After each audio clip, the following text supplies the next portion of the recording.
Hello, everyone, and welcome to a new season of the Bulletin Podcast. This is Guilherme Deganello, and here's what's coming up.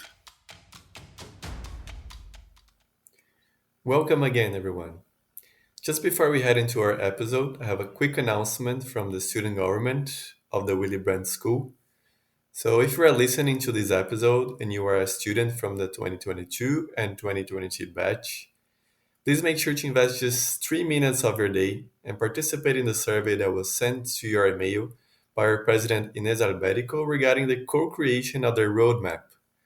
So fill out with any ideas that you may have, so every one of us students can have a very joyful year here in Erfurt. We are living in an increasingly polarized world. My administration has accomplished more than almost any administration. We must begin now. Welcome to the Bulletin Podcast. So, while we were planning the upcoming episodes of the Bulletin Podcast and thinking about the main events of this year, of course, a Brazilian would say, let's talk about the Football World Cup, right? But the importance of this competition for the podcast goes way beyond football. The discussion surrounding this mega event fit too well in a series of 3 episodes that are meant for us policymakers to reflect on policies for migrants. This is because Qatar's edition of the World Cup has been constantly denounced for extremely inadequate conditions for their international workers. But who's exactly to blame for this? How can these workers be protected? As we look to being involved in policymaking processes, we should be able to assess the responsibilities of national governments, international organizations, and private corporations in the improvement of international labor policies. For this, I'm glad to announce that we have a very special guest for this episode, Professor Dr. Achim Kemmerling, who will provide us with his political scientist expertise and discuss with us the problems of violations of international labor conventions against migrants in mega events. Just as a small disclaimer, this episode was recorded a few days before the Russia-Ukraine war broke out, and we know the situation may impose serious consequences to the international labor laws. But we hope we can explore this further in the coming episodes of the Bulletin Podcast. Right now, please take a moment to enjoy this very interesting interview conducted by my fellow colleagues Smriti and Noor. Hello and welcome everybody to the latest episode of the Bulletin Podcast. Today, I'm your host Noor, and with me is. Hi, I'm Smriti. And today we will be interviewing Dr. Kemmerling about international labor law, migrant law, and mega events.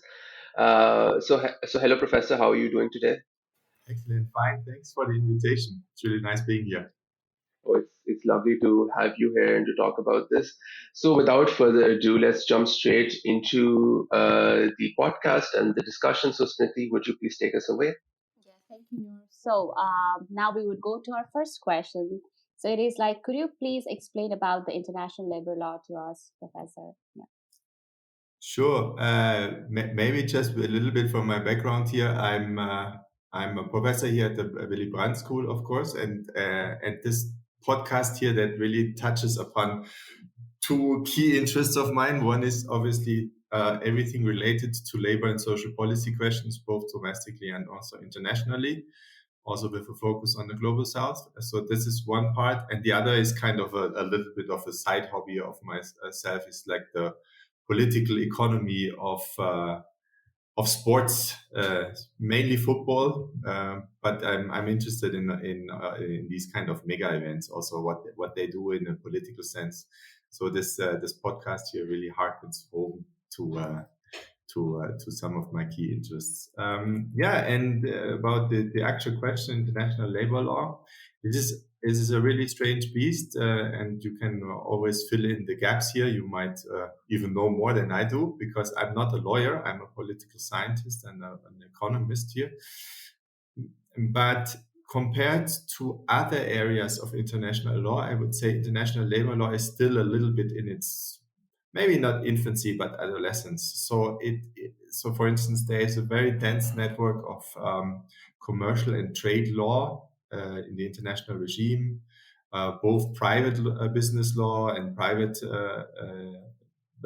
trade laws, but also international trade laws. And we all know for instance, the World Trade Organization and the World Trade Regime. Compared to this, the international labor law is a bit patchier because it's a amalgamation, if you want, between human rights dimensions and labor rights dimensions. And so the sources can be also multiple. They can range from international or supranational organizations such as the United Nations, the World Trade Organization, or the International Labour Organization, and in Europe, of course, the European Union. But there's also private arrangements, private law.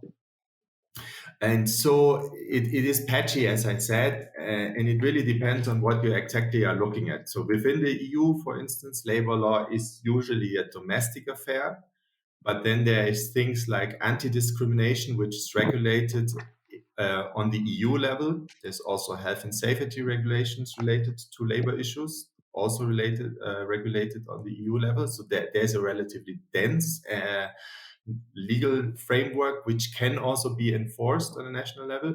In other areas, you depend much more on the nation state. And the EU itself is, of course, much more integrated when it comes to these kind of standards and rules compared to the international regime, where, you know, there's not even, if you look, for instance, at the World Trade Organization and their rules, they don't even themselves have a social clause that would safeguard in a narrow sense, labor and social dumping issues or something like that. So what I mean by that is that you cannot really take anyone to court in the World Trade Organization because you think that their exports are financed by miserable wages, if you want. And maybe there's a good reason for that or a bad reason. I'm not saying that this is necessarily always an uncontroversial issue. And what I'm just saying here is that these kind of rules are often mainly standards or conventions, but difficult to enforce because that often depends on unilateral enforcement, meaning that if one nation state thinks the other nation state violates a standard, then this nation state should take measures against this. There is, again, some exceptions and some regional enforcement schemes, but most of this is depending on nation states. And of course, there's voluntary standards also among companies, for instance, also consistent with major corporate social responsibility standards by big multinational companies. Yeah. So, like when we talk about international labor migrant rights as well, we also talk about violation of it. And then now, apart from the international conventions, maybe we should also be talking about mega events. And why do you think we should talk about it? I think they are a very good testing ground for a lot of what goes wrong in international labor migration. So maybe just closing the bracket, there's of course special types of labor law that try to regulate something which is even more difficult, which is the movement, the cross-border movement of workers. And when you send me the invitation, you mentioned, for instance, the International Convention on the Protection of Rights and Migrant Workers and members of their families, which is a convention by the United Nations.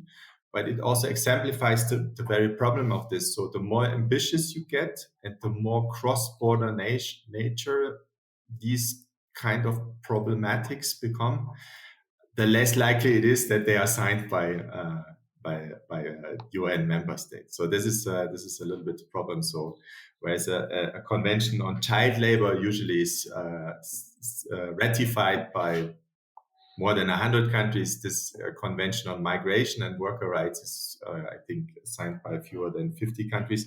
So that's the context against which we have to argue here. And then the sports events, especially these types of mega events, are interesting because they obviously make certain issues much more visible. They highlight certain problems, and probably everybody has by now heard about the kafala system in Qatar. So when we look at the Winter World Cup, the football or soccer World Cup 2022 in Qatar, this brought probably or drew most heavy criticism because of the conditions under which the stadiums were built and the whole kind of logistics and infrastructure organization happened, namely in a form that led allegedly, or probably also with some good empirical evidence, to even deaths, because the workplace hazards were so big. Constructing stadiums in a site like this during summertime, during daytime hours, led to hundreds, if not thousands, of cases of heat stroke and all kind of work exhaustion that even ultimately could and did lead to deaths.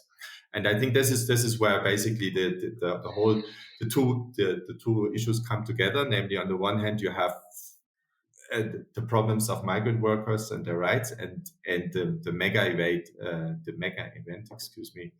which crystallizes a lot of these problems and maybe also makes them more visible on a world stage. Do you think like it kind of provides some sort of leverage for the discussion on violation of labor migrant rights, or like our focus should be on countries or just or the organizing committee? Yeah, this is a good question. I think, and this is maybe I'm hijacking here a little bit the podcast, but I think it's important to understand the logic of these events, and obviously they differ. So if you think about world exhibitions, they might work differently from a sports event, right? So you have to look more closely who is bargaining on what to do what.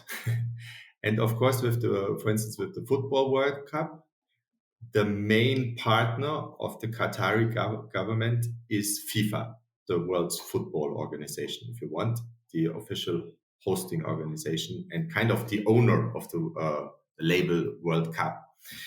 And then the question is, what does this mean? So other governments don't really have a real leverage on the Qatari government to basically react because of all these criticisms of the so-called kafala system. We can talk in a minute what this might imply specifically. But there is no real leverage unless FIFA itself finds it problematic. So because FIFA is the one organization that has leverage over Qatar, namely withdrawing the tournament. And things like that happen in the past, but they usually only happen when there is a war or something like that. On a side note, we see the same discussions now whether the European Football Organization, whether they should withdraw the hosting rights of hosting a final of a tournament because of the recent events in Russia and the Ukraine. And even there, you see that UEFA is not really responding. So unless these organizations respond and use their leverage, there is not much reason to believe that there's a direct leverage, apart from the general one, which makes the Qataris look bad in world opinion. So that there's a bit of a difference, I would say. So there's two different levels here. One is the direct one, which in this case only the FIFA could exercise. But there's, of course, one thing why mega events take place in places like Qatar is because they want to gain world opinion, or they want to improve the image of Qatar in the world. So in principle, this could be a point of entry for NGOs or whoever specialize on human rights violations. Yeah, absolutely. So this is where I wanted to also segue the conversation into, while yes, Qatar would want to host this for XYZ reasons, could that be used as leverage to push through labor market reforms in those countries? Yeah, and this is fascinating. So here we really need to maybe switch perspective from FIFA to what the Qatari government actually wants. And this is interesting. And there I might be even personally biased in a sense, because so there's a bit of an anecdote which I might divulge here. Some 12 years ago, in 2010, I went to Indonesia, but I had a stopover flight, which there was a stop scheduled in Doha, in Qatar. And so I wonder why the flight was relatively cheap. I found out it was because at the same night there was this World Cup final 2010 in South Africa taking place. And I thought, well, I have 6 hours there, so no problem. I might be able to watch the final in Doha at the airport. And to make a long story short, there was nowhere to be seen this match. So it was just not screened anywhere, which tells you a little bit what the Qatari government really wants. They are not interested in football as a sport per se. For them, I think it has mainly instrumental value. I think Qatari sheikhs are crazy about sailing, polo, hunting with hawks, or stuff like that. They don't have a. I mean, I can't look in their brains, but it doesn't seem like they have a genuine interest in football. So why are they doing it? They're doing it to do, and this is the dilemma here, they're trying to do exactly the opposite of what we are talking about here. They try to want to distract world opinion from things or from dimensions, from political aspects in their country where they might not look well. So and this is a recurrent pattern what we see now with autocratic governments. They are right now the most likely hosts of such events because they want to buy either domestic or international public opinion. They want to distract from issues. So, for instance, Saudi Arabia just recently bought through an investment vehicle a very established English football club, Newcastle United, and for the sole reason, arguably, that they want to distract the world public opinion once again from some recent events in the past, which didn't make them look very well, of course. And so this is a bit the dilemma. This is what one could call sports watching, which is an by now established term in the public policy discussions and also in the academic literature, is the attempt to basically clean your image. It's kind of a big PR issue. And then you have these kind of two things. On the one hand, maybe there is some human rights organizations that try to drag into the open these worker rights violations. But on the other hand, the very reason why a lot of these countries arguably host these events, it's of course not for economic reasons, because we know that these events usually do not pay off economically.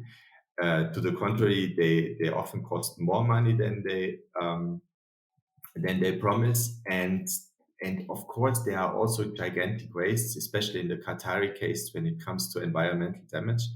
It's rather that they try to basically distract from certain things, and so there's a bit of a tug of war here between two sides. On the one hand, a government that tries to basically appease world opinion, maybe also domestic, and on the other hand, you have a bunch of NGOs, maybe newspapers reporting on this, Transparency International picking this up, and so on and so forth.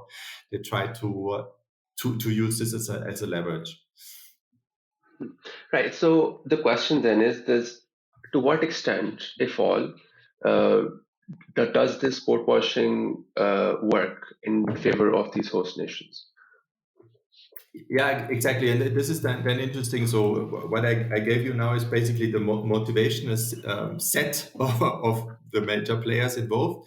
And then the whole thing boils down to who wins with which of the sides.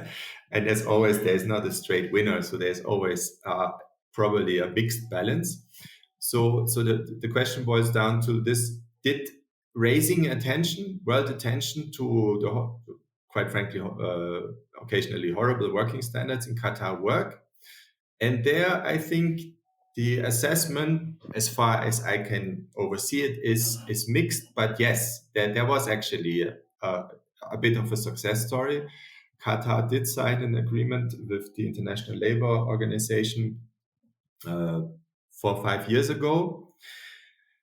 cases of, for instance, deaths related to workplace injuries get intensely monitored. So it's not so easy to get away with this. The question is then, did Qatar really abolish the kafala system? And maybe I should say what this means. Kafala system really means that an international migrant, very often they come from Southeast Asia, places like Bangladesh or Indonesia, etc. When they come to Qatar, they only have working rights with a very specific employer. For instance, they don't have the right to unilaterally quitting the job, let alone looking for another job.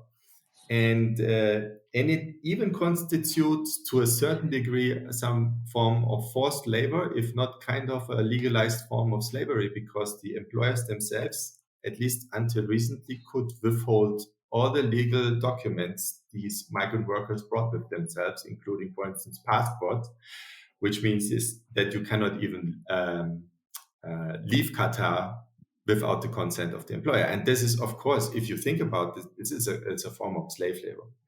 And so, yes, I think there is some reasons to be mildly optimistic about this, so that Qatar felt that it needs to undo some of these regulations. So apparently, I say apparently because these changes have only been coming into legal existence very recently, if they are not, I'm not sure whether they come into full practice right now. So that this is a very recent event. What we are talking about here, January 2022 was planned. And so, yes, we can be optimistic, but it's also not a coincidence that Qatar only agreed to do this now in early 2022, when the main logistics of the event basically has already taken place. So most of the stadiums have already been built, etc. And of course, there's still a lot to do in the next couple of months, but it's still fascinating to observe, because I'm not an expert, so you might double check, but my feeling is that they had to postpone the abolishing of parts of the kafala system, because otherwise they could not really do all these enormous and ambitious infrastructure projects within such a short period of time with better working conditions. I think that's the story here. Right. So we've seen what host nations can do and what organizing committees can do, and what their motivations are. But could you speak a bit more about private investors and sponsors and the role that they have in sort of all of this? Yeah, this is fascinating. So I already mentioned FIFA as the one really key bargaining partner in the game. And we know that the FIFA always talks a good deal about things like anti-racism and etc. But they rarely do very concrete things. And they never use political leverage, partly, of course, because they themselves are represent or have representatives coming from the region. So it's part of the executive committee, shapes up that way. But also they get lots of money from the Qatari and other autocratic governments. Much of this money is coming in legally acceptable forms of investment. But we all know, and there is good evidence, if the sources are correct, that there's also good evidence that, for instance, Qatar, as many other countries, for instance, I'm not saying that Qatar is the only one, also bought kind of this World Cup, right? I mean, this is clear. So, but as I said, I mean, as a German, I shouldn't be too judgmental about this, because Germany also bought the German World Cup in 2006, essentially. But nonetheless, so this is the reason why FIFA is so quiet about this. But FIFA has sponsors, important ones such as Visa, Coca-Cola, etc., and Adidas. For me, it's always surprising as a German that Adidas is often overlooked in these discussions, especially in Germany, because for me, it's quite clear that Adidas is really an integral part of the whole conveyor belt of money and influence in football, and also making a business out of this. Adidas, unlike the other sponsors like Visa and Coca-Cola, for instance, Adidas' core business is football. They sell shirts, they sell boots, they sell balls. And Adidas always has been the main sponsor, I think, ever since the World War II, has been the main sponsor and the main logistics provider, basically sports gear provider of the World Cup. And so I'm always surprised that they get kind of a little bit the side look, because there could be real leverage over Adidas on these things, because for them it's a business. And so shaming does work to some extent. So these private players, especially these multinational companies, they have been more reluctant to pick up or offer sponsorship deals to FIFA as a consequence of the work conditions in Qatar. And so I'm not sure, probably by now they have filled all sponsorship slots, but I know for certain that companies like Visa and Coca-Cola were much more hesitant and needed to get much more assurance than in previous events. And there I think there is some possibilities to exert leverage. But of course, I mean, it's still a business, and we also need to see that if FIFA doesn't get Western sponsors, they might turn to non-Western sponsors. And then the question is whether they are equally sensitive to these kind of problems. So if I don't know, a Chinese sponsor, it's a question whether they find this so problematic when it comes to working rights. Yeah. So now, like we talked about how with like increased global attention, countries had to reform, although nevertheless maybe not on time, but they did have to reform their labor rights situation. And now, what happens when such events are over? Like when the spotlight is not there anymore? Like how we could ensure host countries still protect the labor rights? So the good thing is that there is legislation on the way, or has already been passed in Qatar, and I don't think that they will necessarily fall behind. So legal frameworks also have some stickiness, so I don't think they will take it back now that the eye of world opinion will go some other place, let's say. I don't think this will happen.